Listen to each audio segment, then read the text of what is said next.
apaixonado por sua melhor amiga Nick há anos, mas nunca teve coragem de revelar seus sentimentos. Quando um misterioso objeto promete realizar um único desejo, ele acredita finalmente ter encontrado uma chance de conquistar o amor da sua vida. O problema é que alguns desejos nunca deveriam ser realizados. A maioria das pessoas que assistiram ao filme Obsessão estão chamando o Bear de incel, e eu discordo completamente disso, tá? Mas espera, antes de você sair desse vídeo pensando que eu vou defender este homem insuportável e nojento, não é isso que vai acontecer aqui. Eu não acho que o Bear é menos perigoso do que o que as pessoas estão dizendo. Eu acho que ele é muito mais perigoso do que isso. Eu acho que esse rótulo de incel é uma caixinha muito confortável que a gente tem utilizado bastante dos últimos, acho que 10 anos pra cá. E justamente por isso é um termo que a gente utiliza e que corre o risco da gente fechar aquele assunto ali, fechar aquela caixinha e deixar pra lá, sabe? Muito rápido, muito fácil. E eu acho que nesse caso aqui, fechar o assunto rápido demais é o problema, porque o Bear não cabe dentro dessa caixinha de incel. Insistir que ele cabe faz a gente perder exatamente o que é assustador nele. Olha, existe uma diferença gigante entre ser incel e ser narcisista, e eu vou passar esse vídeo inteiro aqui te mostrando que o Bear é sim a segunda coisa. E porque essa segunda coisa é muito mais perigosa. Eu assisti esse filme semana passada e desde então eu não consegui parar de pensar nele. Eu tive que indicar ele pro máximo de amigos ali que eu consegui. E o que mais me deixou encantada barra extremamente assustada é porque o Bear, ele não é esse vilão típico de filme de terror. Ele é muito pior do que isso porque ele é reconhecível em várias pessoas. Esse vídeo aqui não é um manual de psicologia, é só uma lente interpretativa onde eu falo coisas que qualquer pessoa que assistiu o filme pode observar, não é um diagnóstico. Tem uma frase que resume tudo que eu vou apontar nesse vídeo aqui, e eu vou repetir essa frase ao longo dos próximos minutos de várias formas diferentes, tá? O Bear não quer conquistar a Nick, ele quer eliminar qualquer possibilidade da Nick dizer não pra ele. Guarda essa frase, porque ela é a base desse vídeo aqui. Oi, eu sou a Rafaela Nolasco, seja muito bem-vinda ou bem-vindo ao meu canal. Antes de qualquer coisa, eu preciso pedir para você deixar sua curtida, para você se inscrever aqui. E esse canal é para isso, tá? A gente pega ali um personagem que as pessoas já rotularam rapidinho e a gente tenta extrair coisas que ou deixaram passar despercebido, ou então não estão comentando tanto. Se você curte desmontar personagens, esse canal aqui é o seu lugar, então não deixe de se inscrever. Voltando aqui para o assunto do filme, eu quero começar por um detalhe que inicia assim bem cedo, mas que ele passa um pouco despercebido ali por algumas pessoas, mas é sobre a gata do Bear. Porque eu não sei se você lembra, mas logo no início a gata dele morre e a gente vê ali ele iniciando um relacionamento com a Nick, a gente entende que vários dias se passaram. Eu entendi, peraí, então ele manteve o corpo da gata dele, a gatinha morta, esse tempo inteiro na casa dele? Mas olha só o que eu pensei, o Bear, ele não enterra a gatinha dele, ele não descarta, ele não deixa ela embora, ele prefere manter um cadáver dentro de casa do que assumir que aquilo ali acabou, sabe? Se a gente repara nesse detalhe logo no início, a gente se apega a ele, a gente entende que isso vai conversar com todas as atitudes do Bear que vem depois. Porque além disso, o Bear também não consegue aceitar outra coisa, que talvez ele nunca fosse amado pela Nick. E que talvez essa fosse uma verdade ali sobre a vida dele, sobre a situação amorosa que ele se encontra. Entendeu? Que ele tentou impedir que uma perda existisse ali na vida dele. Ele anulou completamente aquele sentimento de luto, inclusive naquela cena em que ele está ali conversando com, eu não sei se é com a amiga ou com a Nick, que ela insiste para ele ir ao bar, para eles se encontrarem. Ele não fala que ele estava triste porque o bichinho dele, meu Deus, se é comigo, eu não consigo nem sair de casa. Mas aí ele atropela esse sentimento vai mesmo assim. E nessa hora eu pensei, mas peraí, o gato dele acabou de morrer, ele já consegue ir pro bar dessa forma? Isso aí já me incomodou demais. Eu acho que animalzinho, assim, quando morre em filme, mexe muito com a gente, mas até aí eu não estava entendendo que ele seria o vilão. Depois que ele compra o galho e pensa em presentear a Nick com ele, mas não faz, e ele mesmo faz o desejo e quebra. E se a gente junta com o pedido do cara lá no final de US$ 1 milhão, eu interpretei dessa forma, tem gente que não interpretou assim. Mas pra mim, o pedido que você faz ali pro galho, ele não é um problema tão grande. O problema pra mim foi a forma com que ele elaborou aquele pedido. Porque eu fiquei pensando assim, depois que eu vi o amigo dele que pediu US$ 1 milhão, nas possibilidades do que ele poderia ter pedido. Por exemplo, eu quero ser uma pessoa mais confiante e corajosa. Ou então eu quero ter a coragem de conseguir me declarar pra Nick, uma coisa assim bem mais objetiva, né? Só que qualquer um desses pedidos que eu citei aqui envolve a mesma coisa, que é querer mudar a si mesmo, e ele não quer isso. Ele não pede nada pra si, ele poderia ser uma pessoa bem melhor, mas ele prefere mudar a outra pessoa, porque o problema não é com ele, imagina, né? Só que ao mesmo tempo, eu penso que pro Bear isso é muito difícil, porque se ele pede pra ter coragem, para ser mais corajoso, isso quer dizer que ele teria que admitir que existe alguma coisa errada com ele. Para um narcisista isso é demais, né? Porque através de todas as atitudes desse personagem, a gente entende que para ele isso é muito, ele jamais conseguiria admitir isso. E olha só, eu preciso ser muito honesta com você numa coisa, porque até o momento em que ele quebra o galinho e a Nick, ela volta pro carro, eu pensei, não vai ser isso. Ele não conseguiu? Isso existe. É lógico que pensando com a cabeça, era o filme ali naquele universo, né? Mas até a primeira obsessão dela, quando ela passa assim na casa dele, vê que a luz tá acesa e decide conversar e tudo mais, eu fiquei assim, não. No, no, no, no, no, no, no, no, don't do that! Não deu certo. Coitado, se ela ficar realmente obcecada. Eu estava realmente com dó do Bear, tá? Mas assim, não precisa me esculhambar, não. Sinceramente, quem iria imaginar que aquele negocinho ali bobo e realmente iria ter um efeito, sabe? Ninguém imagina isso. Ele fez um pedido tão ingênuo que parecia uma coisa de criança, sabe? Quando a criancinha tá apaixonada, ela faz de escrever cartinha. Te espero do lado de fora da minha casa às 9 horas da noite. Aquelas declarações ridículas, é aquele jeito de entender amor que é ridículo também. Essa informação que eu tô trazendo aqui importa porque ela vai humanizar a nossa análise aqui, mas não fique com raiva, eu não estou aqui pra pintar o Bear como um monstro desde o primeiro segundo do filme, porque até então ninguém esperava isso não, nem você, nem eu. Vai me dizer que na primeira cena ele tá fazendo aquela declaração lá, aquele ensaio, né? Com a garçonete, você não ficou com dó? Porque ele começa o filme assim, né? Como um cara, sei lá, patético, uma timidez até fofinha e quem sabe assim, relacionável. Até porque o amigo dele que tava ajudando na situação era muito escroto. Então, tinham esses dois lados, esses dois universos ali. A gente realmente falava, nossa, esse cara escroto tá querendo estragar. Olha que cara romântico, sabe? Ele só queria ser notado pela colega de trabalho, pela amiga dele, que fofinho. Só que essa fofurice, ela tem um prazo de validade ali que é curtíssimo, né? E pra mim, esse prazo de validade, ele durou até o primeiro surto dela. E por que eu falo isso? Porque eu não imaginava que esse filme teria tantas camadas e que cada vez mais o quadro da Nick fosse piorar. Então, até o primeiro surto, eu estava um pouco ok de, não, vai reverter a situação. Eu não imaginava que o filme teria essa proporção toda que teve até aquele final. E eu falo que foi no primeiro surto dela, porque é ali que o Bear, ele entende que não é a Nick, ela está presa naquele corpo.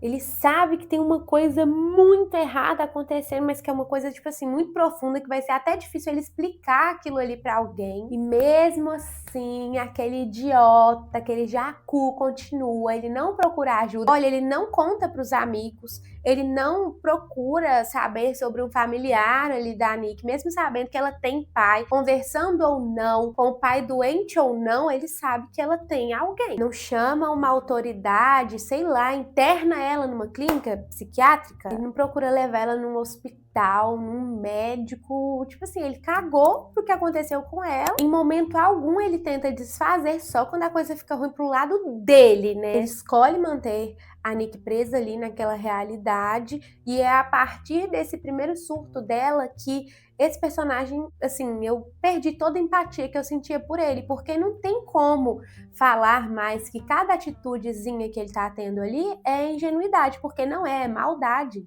Esse cara, ele não ama a Nick, ele nunca amou ela, ele só estava amando a sensação de ser amado pela Nick. E tem uma diferença entre amar alguém e amar a sensação de ser amado por esse alguém. Porque pro Bear, a Nick, ela para de ser um ser humano, assim, normal, e ela vira um espelho, ela deixa de ser uma pessoa com vontades, com medos, com o histórico, né, com o passado. Esse cara faz essa menina perder completamente a identidade dela, passando a existir ali somente para satisfazer esse ego dele horroroso. O Bear não ama a Nick, ele ama o reflexo dele nos olhos dela. É isso, ele é esse narcisista romântico. Eu acho que isso até muda um pouquinho a forma com que a gente enxerga um filme, né? Porque geralmente a gente fala, ah, não, é um filme onde o cara, ele faz um desejo ali pra garota que ele gostar dele mais do que qualquer coisa no mundo,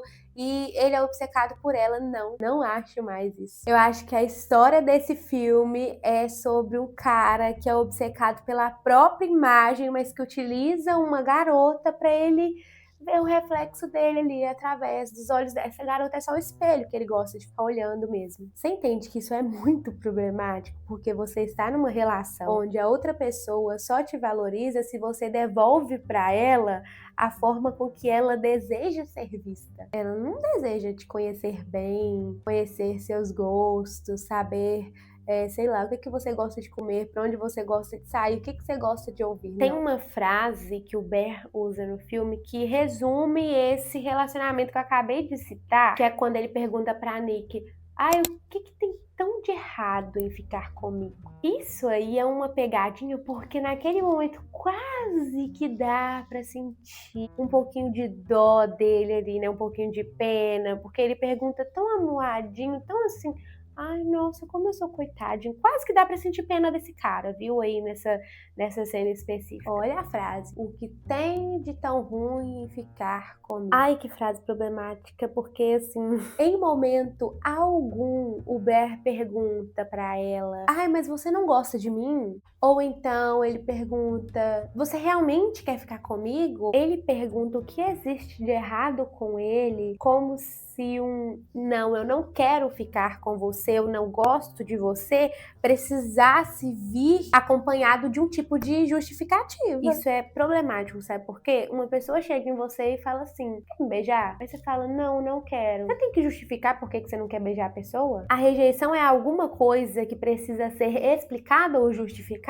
Olha o subtexto dessa frase, porque o subtexto dessa frase, ele é diferente do texto. Repara só, ela comunica uma pessoa que encara a rejeição como uma injustiça cometida contra ele, e não como uma escolha legítima que a outra pessoa tem todo o direito de fazer. Você entende que essa linha entre ela não gosta de mim e o que tem de errado nisso é exatamente a linha que separa alguém magoado de alguém que age como se realmente a outra pessoa que rejeitou devesse alguma coisa pra ele? Aí eu até me lembrei de uma cena que eu não posso deixar de citar aqui, que eu percebi, você também deve ter percebido, mas eu só percebi no final, depois que tudo já aconteceu, que é antes do pedido ser feito, quando ele está dando uma carona para a Nick, ela começa a reclamar do trabalho e ela fala que vai sair e ele fala assim: "Ah, Nick, mas não precisa disso, é só um trabalho". Naquele momento, antes de entender que esse cara é um desgraçado, a gente pensa: "Ah, é só um diálogo bobinho, né?". Mas agora vamos pegar todas essas informações que a gente tem aqui do Ben. Aí vamos pro subtexto de novo, né? O que dá a entender que a Nick, ela quer mudar de vida, ela quer uma mudança de carreira, ela quer sair daquela empresa, tentar coisas novas. Só que o Ber prefere que ela continue exatamente ali, porque se ela sai dali, como que ele vai ver ela todos os dias? Como que ele vai ter acesso constante a essa amiga? Aí realmente a gente entende que ele tá, ó,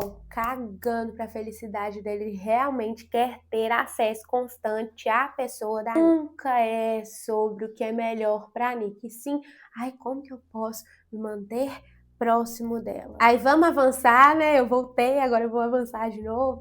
A gente volta para um momento em que ela tá encantada novamente, eles estão trabalhando juntos. Aí mostra o Ber conversando com uma cliente, logo após a Nick, ela tá com as roupas dessa cliente. Não a mesma roupa, mas roupa parecida com essa cliente que ele tava conversando lá na loja. Aí, quando a gente volta agora, a gente rebobina o filme aqui na nossa mente, a gente pensa, nossa, ela começou a mudar por ele muito cedo, assim, de verdade. Aí quando você tá lá vendo o filme e pensa, não, pelo amor de Deus, acabou, né? Não vai ter mais cena traumatizante, eu vou conseguir encerrar isso aqui de uma forma legal, né?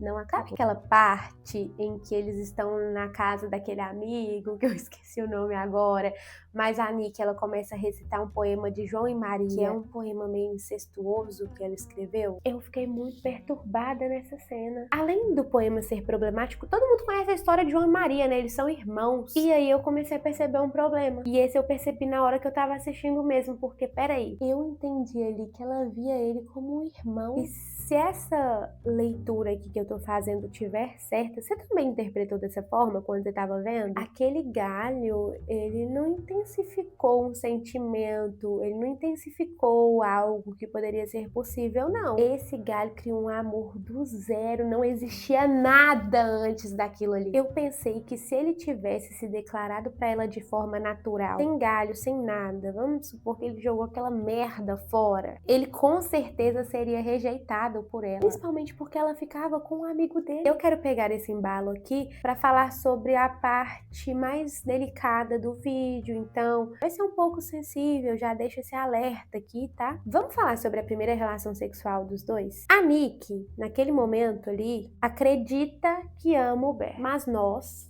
a plateia, nós sabemos que não, que aquilo foi um sentimento criado, manipulado a partir de um objeto mágico. Isso levanta assim um questionamento filosófico e que eu acho que é o horror, que é o monstro, que é o algo demoníaco dessa cena. Quando alguém altera a sua mente para que você ame essa pessoa, esse amor ainda pertence a você? Se um sentimento não nasceu da sua própria vontade, até que ponto um consentimento que veio dele continua sendo livre? Você entendeu onde eu quero chegar? Eu não estou aqui categoricamente pronta para afirmar que houve um estupro. Eu estou aqui para discutir a autonomia da Nick, o livre-arbítrio, porque eu não sei se esse foi o propósito oficial da cena. Eu, Rafaela Nolasco, entendi que ali a Nick estava sendo violada sexualmente. Você teve esse mesmo pensamento ou você acha que eu estou indo longe demais? E aproveitando que eu causei esse climão aqui, eu quero falar sobre essa questão do bem-estar da Nick ser cada vez mais violado e voltar lá pra festa. Sabe quando em um momento ali ela começa a se machucar com uma garrafa e o Ber fica